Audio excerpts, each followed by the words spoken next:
पाकिस्तान लगातार सीजफायर उल्लंघन कर रहा है। सीमा पर एक के बाद एक घुसपैठ की कोशिशें की जा रही हैं। नवाज शरीफ के प्रधानमंत्री बनने के बाद से इसमें खासा इजाफा हुआ है। लिहाजा विपक्ष मांग कर रहा है कि सरकार पाकिस्तान के साथ फिलहाल कोई बात न करे।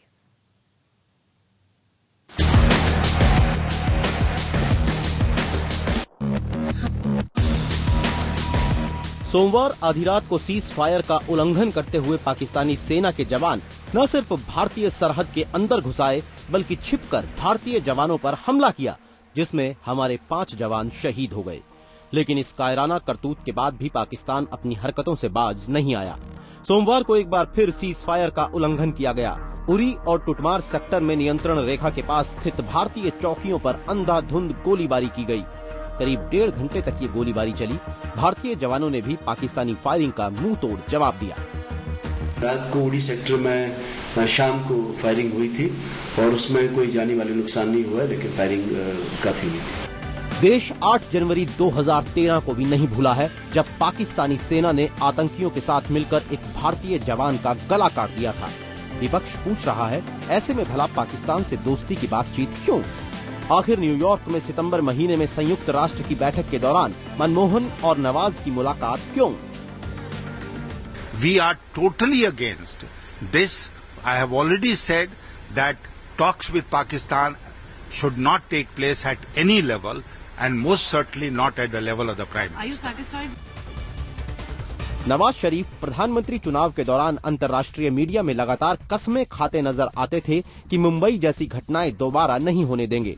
लेकिन 5 जून को उनके प्रधानमंत्री बनने के बाद से सीमा पार से सीज फायर उल्लंघन और घुसपैठ में काफी तेजी आई है। कश्मीरी हिंसा और घुसपैठ में करीब 80% का इजाफा हुआ है। पाकिस्तान ने सिर्फ इस साल ही सीज फायर का 57 बार उल्लंघन किया है। इस साल अभी तक के आंकड़ों को देखें तो जून महीने में सीमा रेखा पर सीज फायर उल्लंघन और घुसपैठ के आधा दर्जन बड़े मामले हुए।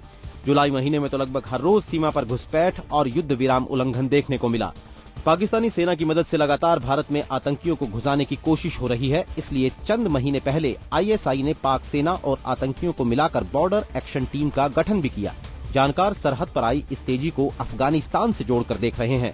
सुरक्षा एजेंसियों को लगता है कि पाकिस्तान 2014 में अमेरिका के अफगानिस्तान छोड़ने से पहले वहां मौजूद अलगाववादी तत्वों को भारत भेजने की कोशिश में जुटा है, ताकि पहले तो वो पाकिस्तान के लिए सिरदर्द न बने और दूसरे भारतीय सीमा और कश्मीर में हलचल बनी रहे। आशंका ये भी जताई जा रही है कि आने वाले दिनों में सीमा पर आतंकी घुसपैठ की कोशिश में और तेजी आ सकती है, क्योंकि सरहद पर सैकड़ों आतंकी घुसपैठ के लिए तैयार बैठे हैं। पाकिस्तान के अंदरूनी हालात भी इस कुछ उसमें पॉलिटिकल चेंजेस आई हैं और अफगानिस्तान में भी कुछ इस तरह के हालात हैं कि वो लोग चाहेंगे कि जो मिलिटेंट्स वहां पे हैं उनको पुश करना वापस इंडिया में। और दूसरी बात यह है कि अब मिलिटेंसी यहाँ काफी हद तक काबू में आ चुकी है, तो ये जो है आईएसआई और बाकी जो तंजीमें बाहर बैठी हैं उनको ये गवारा नहीं है। वो चाहेंगे कि यहाँ पे हालात डिस्टर्ब रहें और कश्मीर में इंसर्जेंसी जो है दोबारा स्पर्ट हासिल करे। उसी वजह से शायद ये एक मुझे लग रहा है कोशिश है। दरअसल जम्मू कश्मीर में भारत पाकिस्तान सीमा बेहद मुश्किल सीमाओं में से एक है।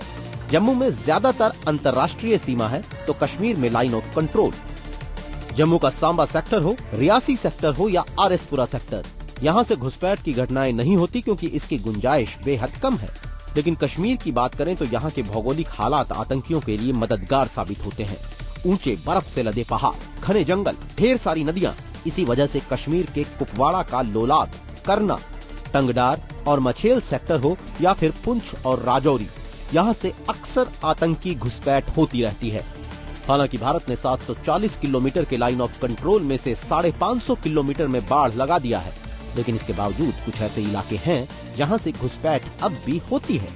ये इलाके हैं लोलाब की नीलम घाटी। दरअसल यहाँ एक और बेहद मुश्किल पहाड़ है तो दूसरी तरफ गहरी और तेज धार नदी। टंगडार के सीटवाल से भी आतंकी घुसपैठ अक्सर होती है। यहाँ एक और पहाड़ है तो दूसरी तरफ अफरोड़ा का घना जंगल। कश्मीर में आमतौर पर सेना के 2 पोस्ट के बीच की दूरी 5 से 10 किलोमीटर है। मुश्किल जगहों पर यह दूरी 10 से 12 किलोमीटर भी है। हालांकि सेना लगातार गश्त लगाती रहती है, लेकिन रात में सेना के लिए हर वक्त इन जगहों में घुसपैठ पर नजर रख पाना बेहद मुश्किल है और आतंकी इसी का फायदा उठाते हैं। चुनावी प्रचार के दौरान नवाज शरीफ ने भारत से दोस्ती और सीमाओं पर खामोशी का वादा किया था, लेकिन सत्ता हासिल करते ही तस्वीर का दूसरा रुख देखने को मिल रहा है। सूचना के अनुसार पाकिस्तान की नई सरकार, फौज, ISI वहां मौजूद आतंकी संगठनों की मदद से कश्मीर को एक बार फिर झुलसाने का इरादा रखते हैं।